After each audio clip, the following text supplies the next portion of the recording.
What's going on, everybody? I am Nick Graziano, and I go by Real Chill Graz. Today I wanted to talk about the latest breaking news in the Delphi case. If you thought it was over, think again, because there has been another arrest. What local newspaper editor labeled the unknown person of interest as an accomplice to bridge guy Richard Allen for the 2017 homicides in Delphi, Indiana.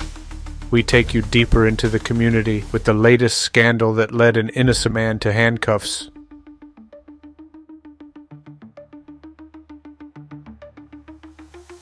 Many small town and local newspapers are disappearing at an alarming rate. More than 2,000 have shut down since 2004.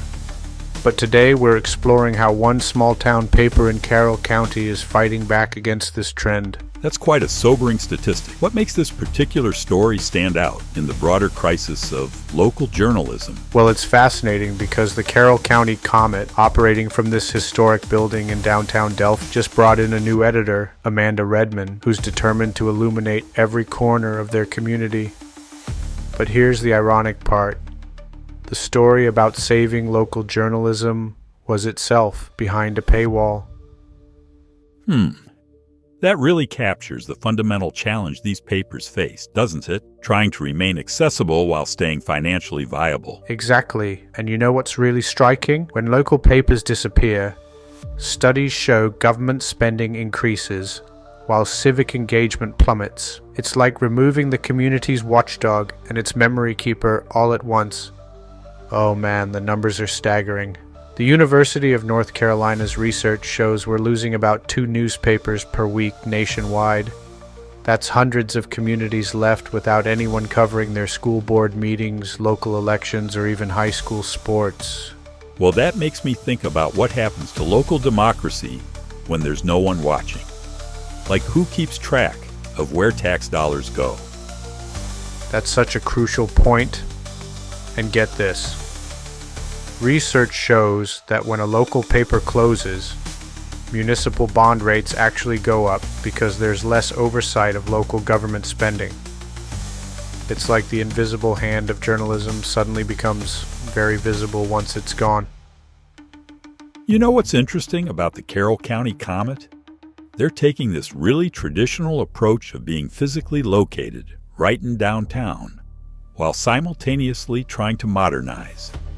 Right. And that's what makes Amanda Redman's mission so intriguing. She's not just talking about covering news, she's talking about illuminating corners. That suggests she's looking for those smaller, human stories that really define a community's character. So how do you think papers like the Comet can actually survive in today's digital landscape? Well, it requires this delicate balance. You need strong community support, both emotional and financial, plus leadership that understands both journalism and business. But here's what's fascinating. Local papers often have an advantage in building trust because their reporters literally live among their readers. That reminds me of something I read about how local news actually has higher trust ratings than national media.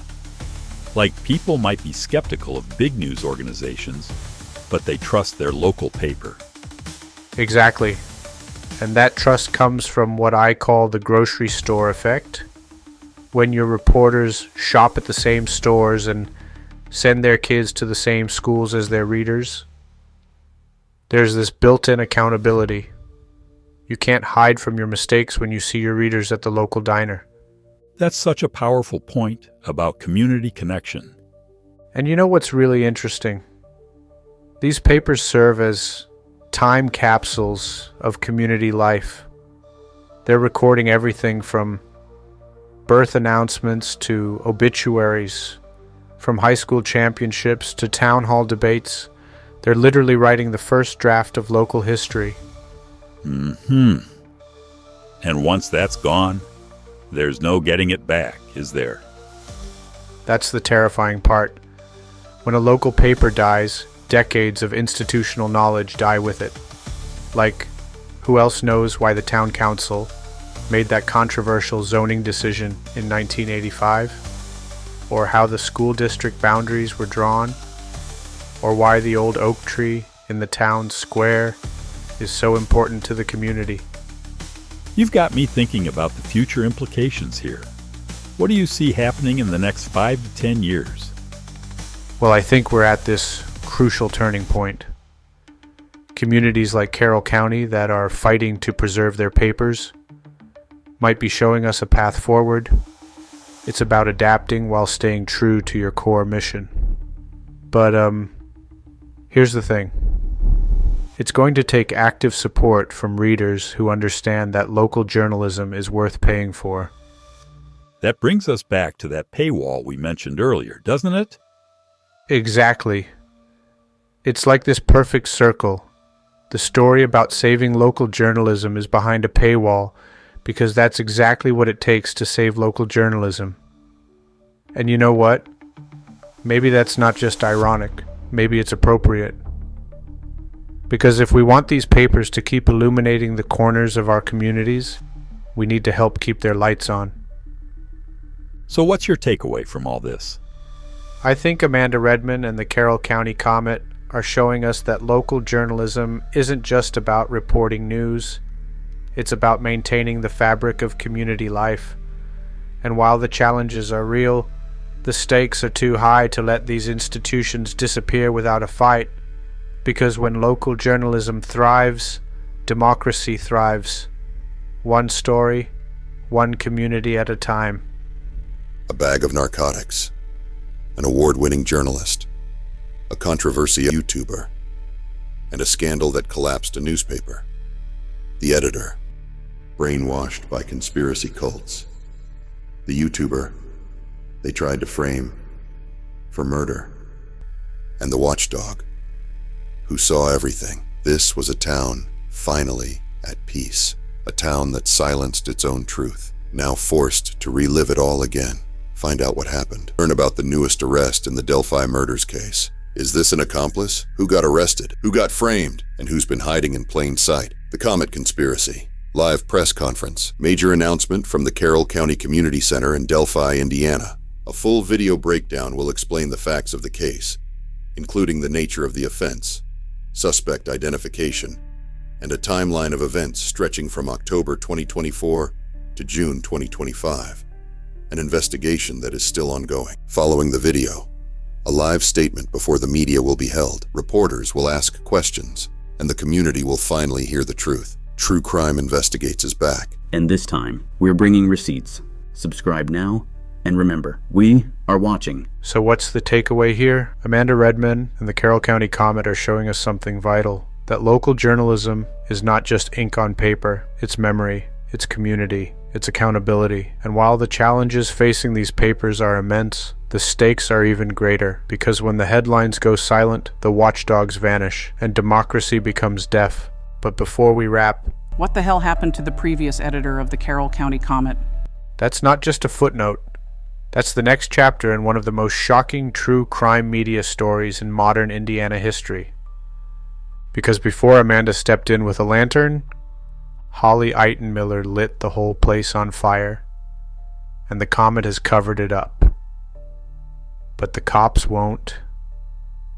Sex, sabotage, planted evidence, in an attempt to frame a YouTuber, the Delphi Bridge guy. The man.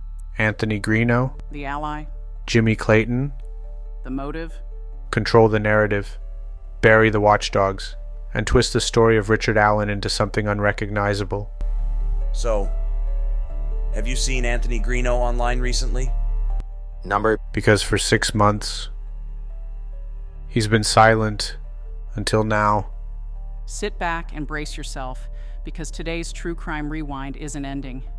It's just beginning. And now we go live to the Indiana Department of Corrections Maximum Security Prison. To the most dangerous host in true crime, Carter. For the last 10 years, I've dedicated the majority of my life to one thing: solving the unsolved. But before that, this is where I come from. Carroll County, Indiana. Dirt roads, Delphi backwoods, a quiet town with dark secrets.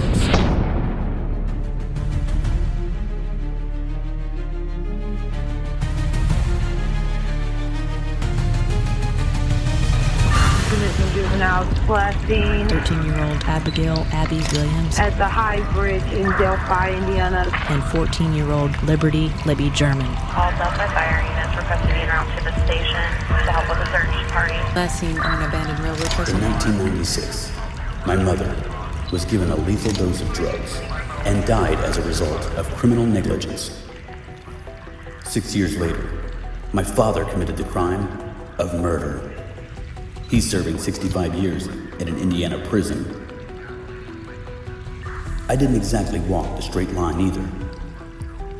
I was a reality TV bounty hunter, hunting fugitives, making headlines, until I ended up in the headlines myself.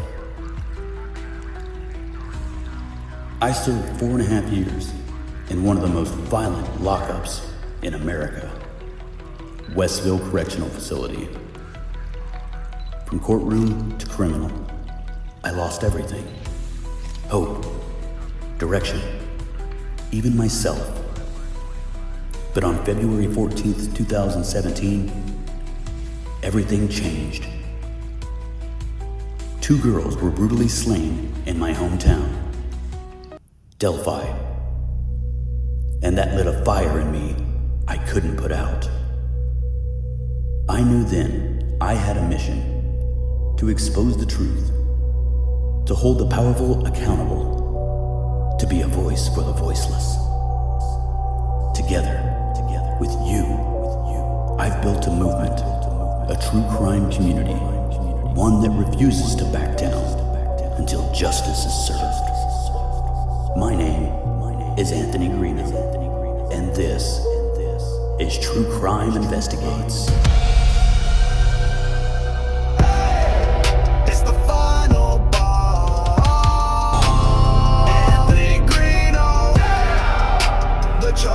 Supporters are ending now. The man, the myth, the legend is back. It's the final ball. Anthony Greeno.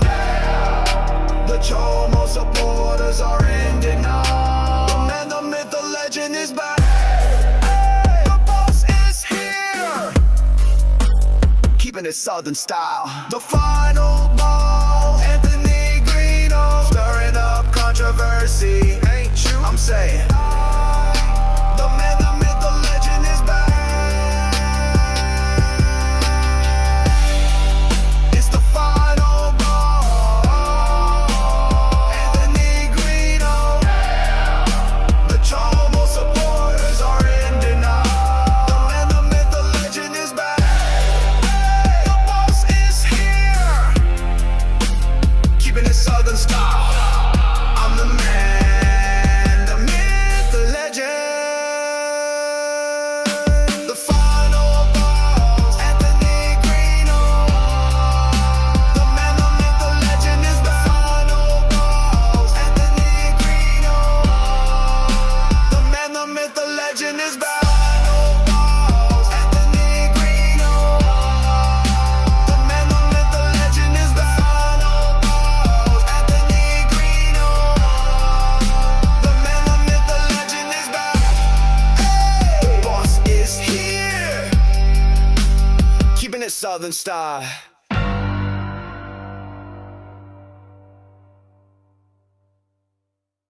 For 8 years, a local YouTuber has dedicated his entire life to one thing: to find justice for Abby and Libby.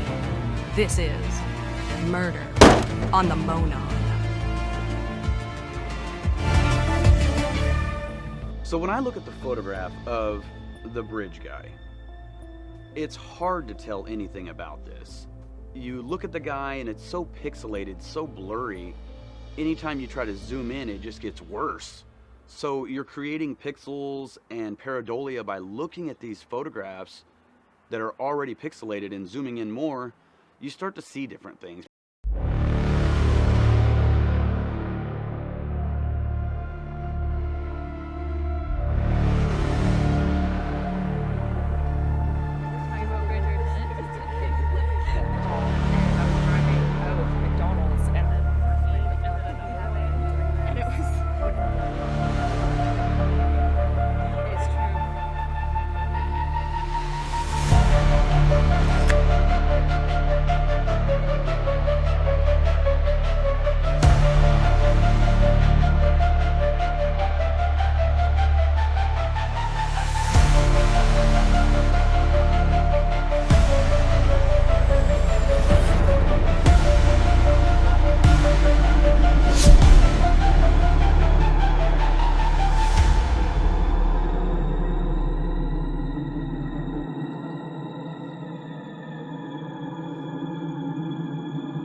There's something about your eyes,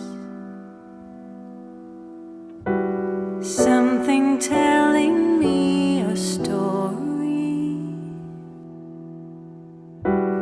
telling me that all the love we had is fading.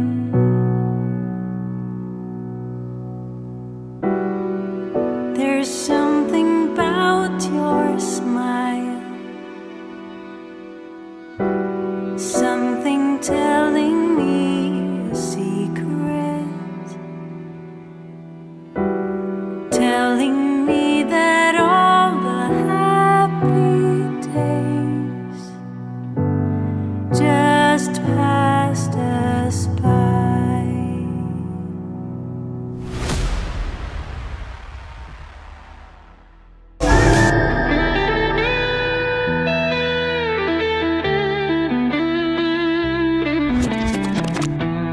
Murder on the Monon, it echoes through the years. The past comes back to haunt me as the truth appears. On the high bridge called the Monon, mystery unwinds. Is justice blind as the past intertwines? Murder on the Monon, murder on the Monon.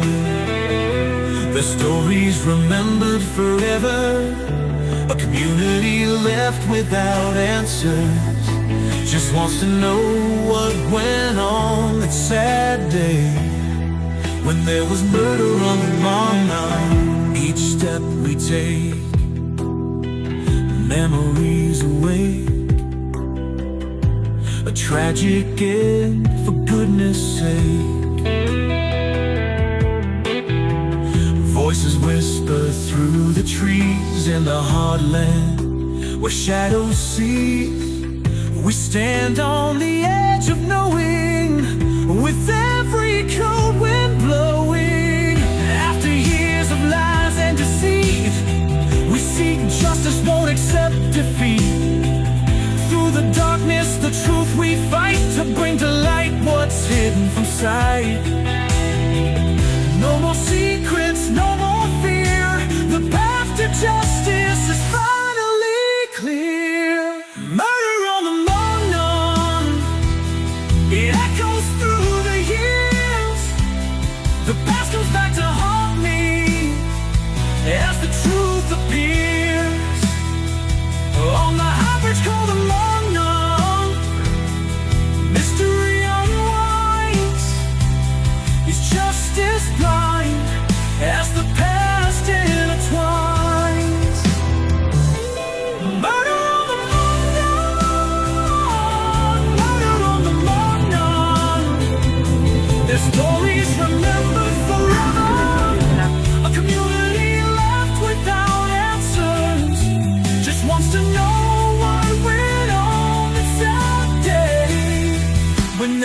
Murder on the Monon.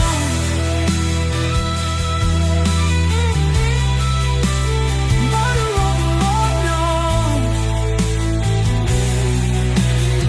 Monon. 8 years unknown, it's time to unlock it all. It may be today, it may be tomorrow. Unlock the mystery, the story untold, the pain they've left behind, and the answers we're about to find. The church building they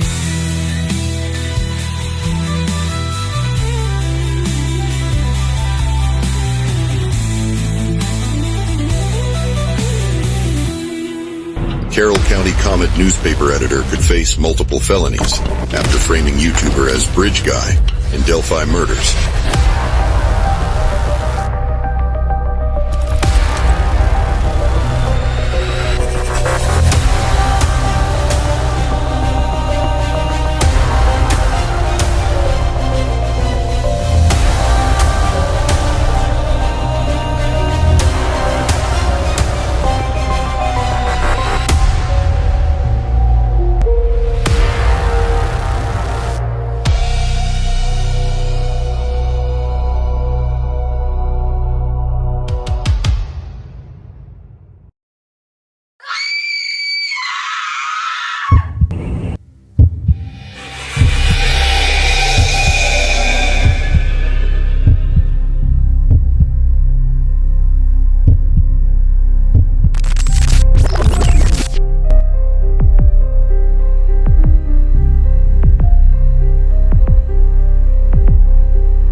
heart of Delphi, Indiana, a community already scarred by a decade-old solved murder. The truth is again under siege.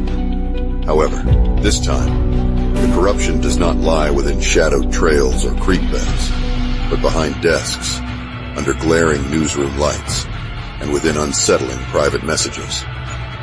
The Carroll County Comet has crumbled under the weight of scandal. But this story didn't begin in May. It began years ago, when reputations were still intact and ambitions were pure. Backgrounds and breaking point.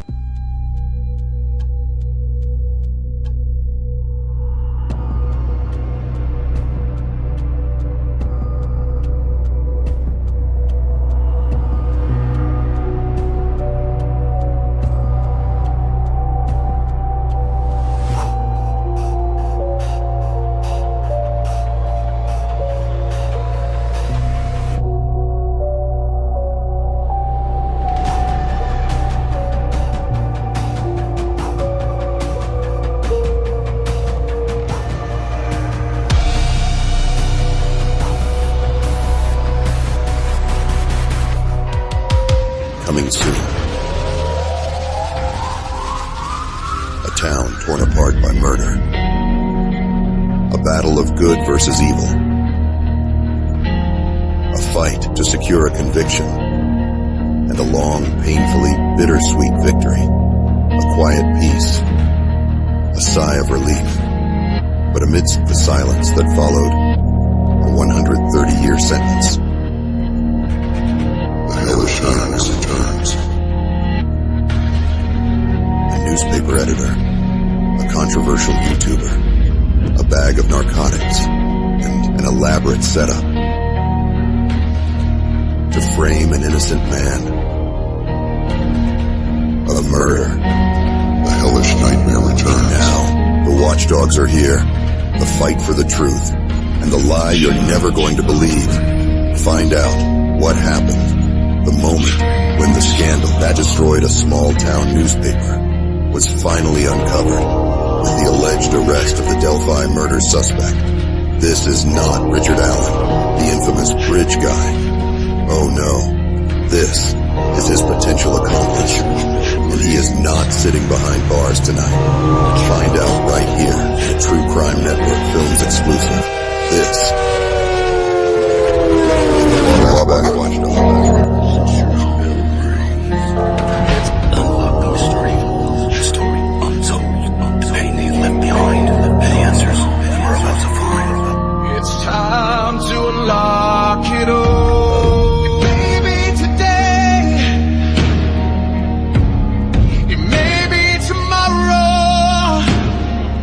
Unlock the mystery, the story untold, the pain they left behind, the answers we're about to find. It's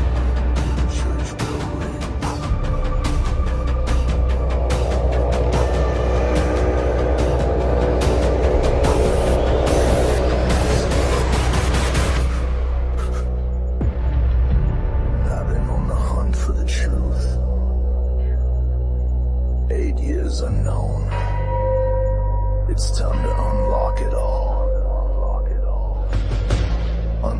Mystery, the story untold, the pain they've left behind, and the answers we're about to find.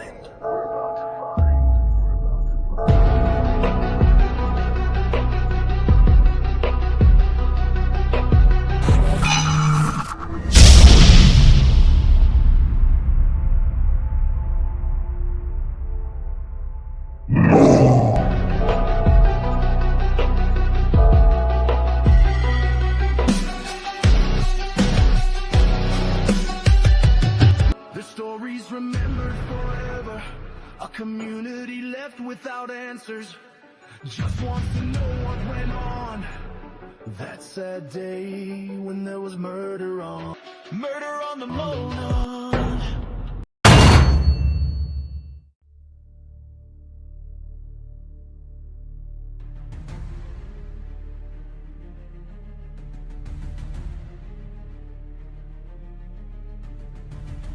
In the heart of Delphi, Indiana, a community already scarred by a decade-old unsolved murder.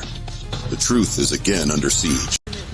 However, this time, the corruption does not lie within shadowed trails or creek beds, but behind desks, under glaring newsroom lights, and within unsettling private messages. The Carroll County Comet, a long-standing symbol of local journalism integrity, has crumbled under the weight of scandal. At the very center stands Anthony Greeno, a controversial YouTube personality, and Holly Eitenmiller, the paper's editor, whose actions have shattered trust, manipulated media ethics, and created an alarming trail of deception and manipulation. But this story didn't begin in May. It began years ago, when reputations were still intact and ambitions were pure. Backgrounds and breaking points. Holly Eitenmiller was once considered a rising figure in small-town Indiana journalism. Known for her biting sarcasm and unfiltered takes, Holly worked for several regional publications before landing a role at the Carroll County Comet. Her social media following included colleagues, county officials, and even family members of victims in the Delphi murders. Though often erratic, her commentary was tolerated, if not encouraged, particularly when she posted viral content about controversial local issues. But her journalistic reputation took a sharp turn when she began openly stating that Richard Allen, the man charged in the Delphi murders, was innocent. Richard Allen is a scapegoat. Law enforcement is too afraid to admit they have the wrong guy, she told a colleague in early 2025. While some respected her boldness, others began questioning her motives. Her personal life often spilled into her work. Substance use, blurred professional boundaries, and sexually charged messages to coworkers, including her now infamous Elmer's glue comment. I'm about to strip and rub Elmer's glue all over my body and eat crayons. Meanwhile, Don Hurd, the publisher of Hoosier Media Group, maintained a reputation as a silent, behind-the-scenes power broker. He owned multiple newspapers across Indiana and was known for one thing: staying out of the spotlight. But his silence turned to scandal when Eitenmiller claimed she had to sleep with him to secure employment for others. I had to have sex with Don Hurd to even get him to entertain the idea of bringing Anthony on. These claims rocked the already unstable newsroom environment. Anthony Greeno, by contrast, built his reputation on camera and in courtrooms. A former bail enforcement agent turned investigative journalist, Greeno became a known name in Indiana true crime circles. Through True Crime Investigates, he covered high-profile cases, including the Delphi murders, and was often seen at press conferences and public hearings at the crime scene, and conducted interviews with law enforcement. Greeno's move to Delphi in early 2025 came after what seemed like a legitimate offer from the Comet. He was promised the title of government correspondent, was training to take over as the editor of the newspaper, the organization's highest position. He had full studio support and editorial influence. He brought in a blogger of Wabash Watchdog, Jimmie Clayton Jr., a fellow media creator and AI-savvy researcher. Together, they intended to help modernize the Comet and restore journalistic credibility.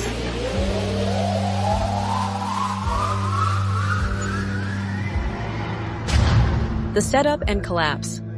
On May 2nd, 2025, Holly led Greeno and Clayton into the Delphi Chamber of Commerce building, with keys in hand. She told them the city had abandoned the property and instructed them to take items like an overhead projector and courthouse chair. The next day, she told them she'd officially removed other staff, calling them bonnet-wearing nuts, and was bringing in real journalists. In November 2024, Holly gave other items to another YouTube personality named Jennifer Marvin from Wisconsin. The Wisconsin YouTuber spoke with Delphi Police on May 14, 2025, and provided screenshots of her conversation with Holly about Greeno. I thought he was lying. Holly made it look like Greeno was lying. By May 7th, she had removed her live-in boyfriend and made room for Greeno and Clayton. What began as hospitality quickly turned into psychological warfare. It was later revealed that Eitenmiller called police and had her boyfriend removed under similar circumstances, using law enforcement as a weapon to gain control over others, while appearing to be the innocent victim to law enforcement.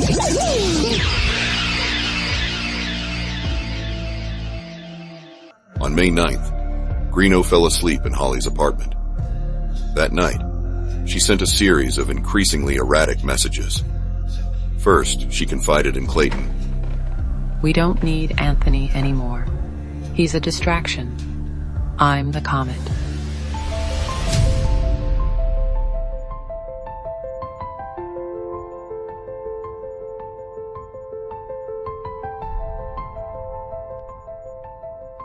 Later that night, she sent Greeno the infamous Elmer's glue message. The following morning, she allegedly planted cannabis near Greeno's sleeping area and called the police. By May 11th, 2025, Greeno was detained, and Clayton was interrogated about whose marijuana it was, if they had ever tried to burglarize a building, known to have kept the evidence related to the case against convicted murderer Richard Allen, and Delphi murder theories. Holly forwarded YouTube videos from Greeno critics to police. She claimed his hat resembled the infamous bridge guy, according to Clayton's affidavit. She said she questioned Anthony all night and got evidence he was the bridge guy or was with the bridge guy. She took photos of evidence he was the bridge guy. Greeno provided Amazon transactions and receipts that showed the hat was purchased as a prop for an actor playing bridge guy in Canada in May 2024, during the early stages of filming the new docuseries Murder on the Monon, a new true crime documentary series based on the Delphi Murders that follows the nearly decades-long case in parallel to Greeno's personal life and investigations he conducted through social media, a series airing on the True Crime Network in July 2025. The Messages and Mental Unraveling.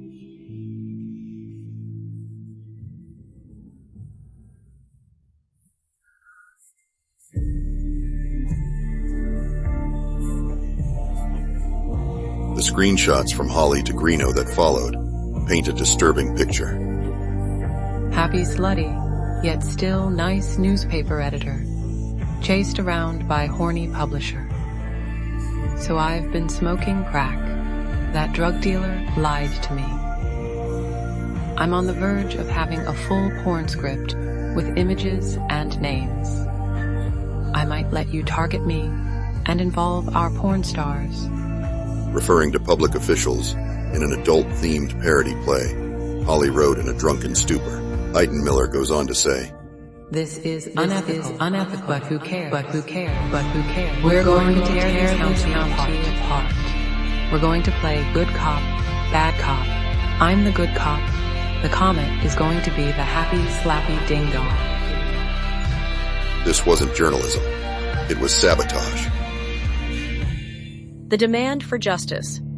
On May 23rd, 2025, Greeno and Clayton filed a civil demand against Don Hurd and Hoosier Media Group, requesting $250,000 each in damages, employment fulfillment, full newsroom equipment delivery, restitution for emergency relocation, housing, and professional losses.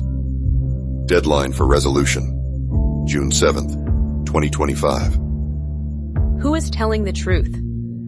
Holly Eitenmiller insists that Greeno manipulated her fabricated working for the Comet, and that she feared for her safety.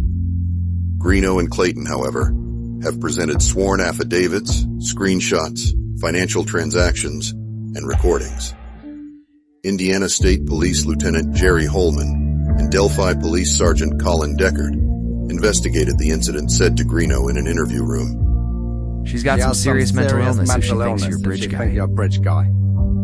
As public scrutiny builds, media ethics experts have already weighed in. It appears to be a case of reverse manipulation, weaponizing access and authority inside a newsroom to target journalists who were trying to do their jobs. If Holly's claims about Richard Allen being innocent are based on genuine belief, it doesn't excuse the personal destruction she initiated. If Greeno and Clayton are telling the truth, and the documents appear to support them, then this case is no longer about Delphi's past. It's about the present, and who still controls the narrative. Anthony Greeno said in his interview, If you caught me red-handed, I certainly wouldn't be complaining. But I'm here to tell you that is not my bag of weed. But I'm here to tell you Holly that is not my bag of weed. Is a lie. And what Holly is saying, I can prove it. Just look at the text she's lying, and I can prove it. Just look at the texts she sent me. Sergeant Deckard opened the text thread from Holly. In those messages, it was clear who was telling the truth. The most compelling evidence against Eitenmiller, who claimed Greeno never worked at the newspaper, was simply two words. You're hired. You're hired. Greeno goes on to say, The only narrative that should be pushed is the truth. And the truth may never have come to light and an innocent man could be sitting in jail right now if it weren't for the courageous efforts of Jimmie Clayton, who stood up for the truth. I owe him a huge thank you for doing the right thing. The Public Reckoning. True Crime Investigates will live stream it. Exhibits, affidavits, screenshots, and media packets will be distributed via email to those interested. Media and/or public officials wishing to attend should RSVP via email at the contact listed. The event will not just expose the truth, it may force a reckoning in Carroll County for Delphi journalism. Conclusion.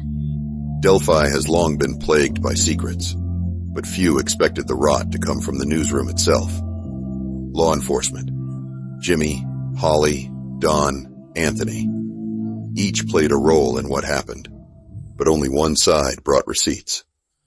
Contact for media inquiries. Anthony Greeno, 360-821-4975. Jimmie Clayton Jr., 616-416-9118. Email truecrimeinvestigatesofficial@gmail.com. The judgment's coming near. The truth buried deep, but I'll bring it to light. So just remember, the next time you think about committing a crime, those of us here at the Wabash Watchdog, we are watching. Right here on the Wabash Watchdog.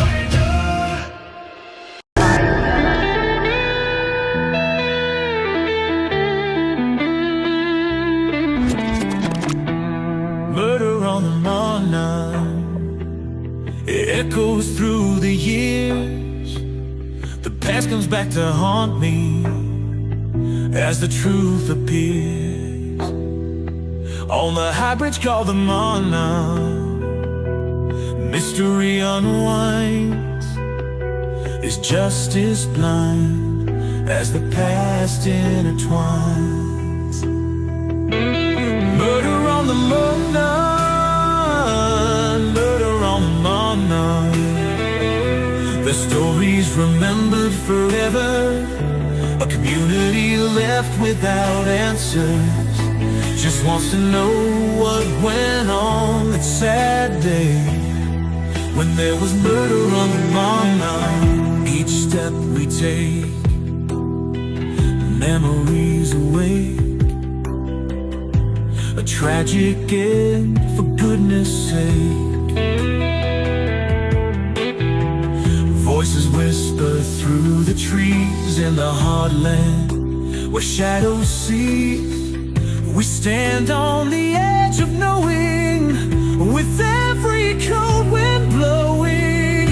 After years of lies and deceit, we seek justice, won't accept defeat.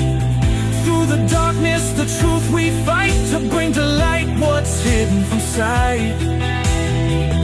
No more secrets, no more fear. The path to justice is finally clear. Murder on the Monon, it echoes through the years. The past comes back to haunt me as the truth appears. On the high bridge called the Monon, mystery unwinds. Is justice blind as the past intertwines? All right, Dean Johnson, if they would have arrested me for the Delphi murders, my ass would be right in front of the camera going, "Hey, bitch, I didn't fucking do it." But instead, he's going in there going, "Look at me, I'm all feeble. Oh my God, dude, look at me, I'm like 5'2". I couldn't have done it, everybody. It was Odinist.